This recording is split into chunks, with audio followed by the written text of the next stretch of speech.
I arrived at Thornfield Hall on a gloomy, windswept afternoon. The house was a massive, ancient structure of dark stone, with ivy clinging to its walls like the fingers of a desperate ghost, reaching out to grasp the fading light of the day. Inside, the corridors were labyrinthine, lit only by the flickering, weak candlelight that cast long, grotesque shadows against the cold, oak-paneled walls. Mrs. Fairfax, the housekeeper, was a gentle and elderly woman, but her forced cheerfulness and frequent pauses in conversation could not mask the profound, heavy sense of isolation that permeated the manor.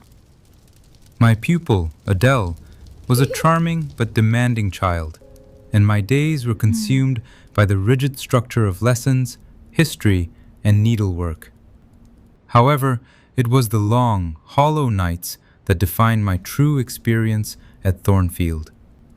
The house seemed to possess a living, breathing pulse of its own. Often, as I sat in the stillness of my room, clutching a book to my chest, I would be jolted by a strange, guttural laugh echoing from the far reaches of the third floor, a sound of such raw, unadulterated madness that it chilled my very marrow and made the hair on my arms stand on end. Whenever I dared to question the staff about these disturbances, they would avert their eyes, their expressions hardening into masks of fear as they muttered excuses about the eccentricity of servants or the natural shifting of the house's ancient foundations.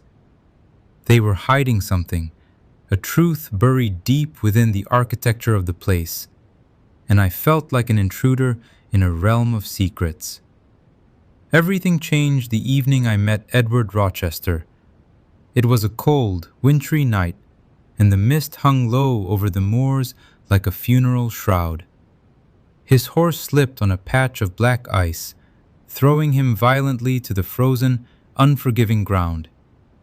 I rushed to help him to his feet, entirely unaware that I was assisting the enigmatic master of the house.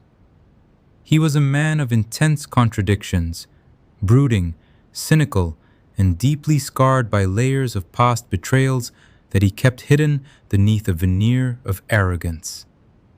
In the weeks that followed, our relationship evolved from a formal arrangement between employer and governess into something far more complex and dangerous. He would summon me to his library in the late hours of the night, demanding I engage him in conversation to distract him from his own suffocating melancholy. We debated the nuances of literature, the cold logic of philosophy, and the inherent morality of human nature. I found myself increasingly captivated by his sharp, caustic intellect and the hidden vulnerability he rarely permitted others to glimpse. He was a man who had been cast out by his own wealthy family and hardened by a lifetime of bitter disappointments. In his presence, I felt a magnetic pull, a sense of belonging to a kindred spirit that I had never before dared to imagine possible. Yet, Thornfield remained a place of encroaching darkness.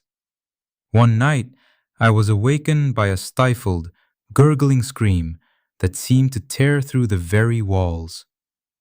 Rushing into the hallway, I found Mr. Rochester's bed enveloped in a wall of orange flames. I acted on pure, frantic instinct, dragging him from the inferno and extinguishing the blaze with blankets and basins of water until my hands were raw. As he regained consciousness, he clutched my hand, his eyes burning with an unsettling, intense fervor. He blamed the incident on Grace Poole, the mysterious, stoic servant who lived in the attic. But his evasiveness left me deeply unsettled. There was a secret here, a hidden sorrow tethered to the very foundations of the house.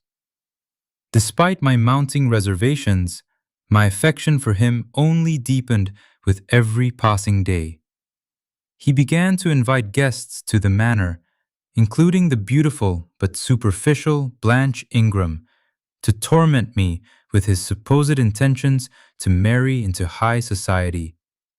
It was a cruel, manipulative game, but one that eventually forced him to confess his true, hidden feelings. In the tranquil, moonlit orchard, surrounded by the scent of night-blooming flowers, he finally declared his love, asking me to be his wife. It was a moment of transcendent joy, a pinnacle of happiness I had never known. Yet, as I looked up at the great, ancient chestnut tree standing over us, a massive bolt of lightning suddenly split it in two. It felt like a dark, inevitable omen, a silent, jagged warning that our happiness was built upon a fragile foundation of peril and hidden ruin.